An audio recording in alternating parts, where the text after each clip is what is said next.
2024 पूर्वी राज्यात ₹1 पीक विमा योजना होती. ती 2024 नंतर राज्याचे मुख्यमंत्री देवेंद्र फडणवीस यांनी कार्यभार घेतल्यानंतर ती योजना बंद केली. 2024 पूर्वी ही योजना ₹1 पीक विमा होता आणि त्याला वेगवेगळ्या प्रकारचे 4 ट्रिगर होते.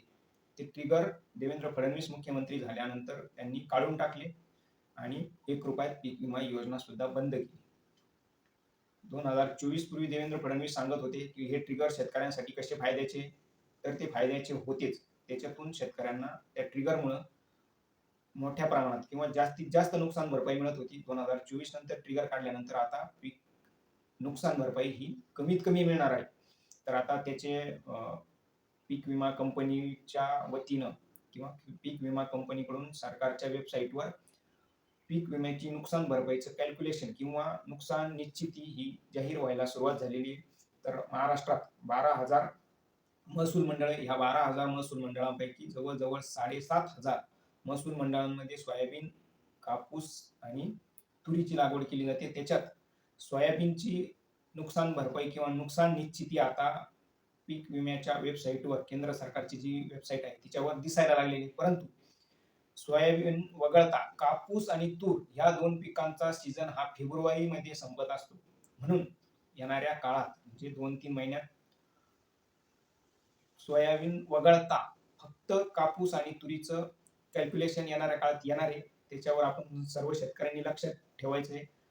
2024 पूर्वी जितक्या शेतकऱ्यांनी पीक विमे भरलेले होते त्याच्यात मोठ्या प्रमाणात 2024 नंतर घट झाली. कारण ₹1 पीक विमा बंद झाल्यानंतर फक्त 30% शेतकऱ्यांनीच पीक विमा भरलेला आहे. आता ही जी काही नुकसान भरपाई जाहीर व्हायला लागलेली ही तोकडी किंवा अगदी थोडी आहे. वास्तविक सप्टेंबर 2025 मध्ये देवेंद्र फडणवीस यांनी सांगितलं होतं, ज्यावेळेस राज्यात प्रचंड प्रमाणात नुकसान पावसामुळे झालेलं होतं, त्यावेळेस त्यांनी सांगितलं होतं की शेतकऱ्यांना हेक्टरी ₹17,000 दिले जाणार आहेत. परंतु आता कॅल्क्युलेशन वेबसाईटवर दिसायला लागल्यानंतर हेक्टरी फक्त 1,000, कुठं 2,000, कुठं 7,000, कुठं 15,000 असं कॅल्क्युलेशन हेक्टरी दिसायला लागलेले. हेक्टरी 15,000 हे तुरळक मोजक्याच फक्त 10-20 मंडळांमध्ये दिसायला लागलेले आहे. 7,500 महसूल मंडळांपैकी बहुतांश म्हणजे जवळजवळ 90% पेक्षा जास्त महसूल मंडळात शेतकऱ्यांना तोकडी किंवा अतिशय कमी नुकसान भरपाई वेबसाईटवर दिसत आहे. तर 2025च्या सप्टेंबरमध्ये देवेंद्र फडणवीस यांनी नुकसान भरपाईबद्दल सांगितलं होतं किंवा पीक विमाबद्दल ज्यावेळेस नुकसान भरपाईबद्दल शेतकऱ्यांच्या पत्रकारांनी प्रश्न विचारला त्यावेळेस फडणवीस यांनी सांगितलं होतं की शेतकऱ्यांना हेक्टरी ₹17,000 मदत पीक विमा कंपनीकडून मिळणार आहे. परंतु त्याच्यात सत्यता नव्हती आणि पत्रकारांना पण याच्याबद्दल माहिती नव्हतं किंवा त्यांनी याच्याबद्दल कुठलंही ज्ञान नसल्यामुळे शेतकऱ्यांना तर या गोष्टीशी, स्वतःच्याच गोष्टीशी देणं घेणं नाही. त्यांना दुसऱ्याच फालतू गोष्टींवर किंवा म्हणजे जे प्रश्न आपले स्वतःचे नाही तेच प्रश्न सोडून बाकीच्या प्रश्नांवर ज्यांचं लक्ष असतं त्यांचं भलं होऊ शकत नाही. वास्तविक देवेंद्र फडणवीस यांनी त्या पत्रकार परिषदेत सांगितलं होतं की शेतकऱ्यांना हेक्टरी 17,000 मिळणार आहे. हेक्टरी 17,000 मिळूच शकत नव्हती. का? तर ते आता सिद्ध झालेलं आहे. वेबसाईटवर 1,000, 2,000 रुपये हेक्टरी शेतकऱ्यांना कॅल्क्युलेशन दिसायला लागलेले सोयाबीन पिकाचे.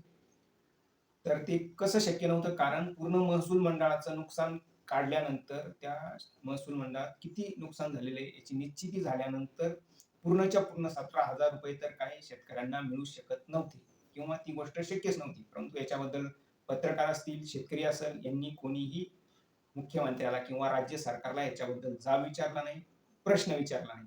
त्याचे परिणाम आता ही वेबसाईटवर दिसायला लागले की तोकडी मदत शेतकऱ्यांना प्रचंड नुकसान होऊन सुद्धा तोकडी मदत दिसायला लागलेली. तर ही 17,000 आता देवेंद्र फडणवीस यांनी सांगितलेलं होतं त्याचं काय झालं? तर तो एक जुमला झालेला आहे शेतकऱ्यांसाठी. शेतकऱ्यांना आपल्या प्रश्नांची माहिती करून न घेण्याची जी वृत्ती आहे किंवा आपले प्रश्न सोडून फालतूच्या राजकारणात ज्यांना रस आहे, ह्या सगळ्या गोष्टींमुळे ही सगळी वेळ आता शेतकऱ्यांवर ओढवलेली. धन्यवाद. आपल्या काही याच्याबद्दल कमेंट असतील तर त्या अवश्य करा. चॅनलला लाईक करा आणि हा व्हिडिओ जास्तीत जास्त शेतकऱ्यांपर्यंत पोहोचवा, ज्यांनी किमान पीक विमा तरी भरलेला आहे यावर्षी आणि त्यांना आता त्याची तोकडी मदत मिळत आहे.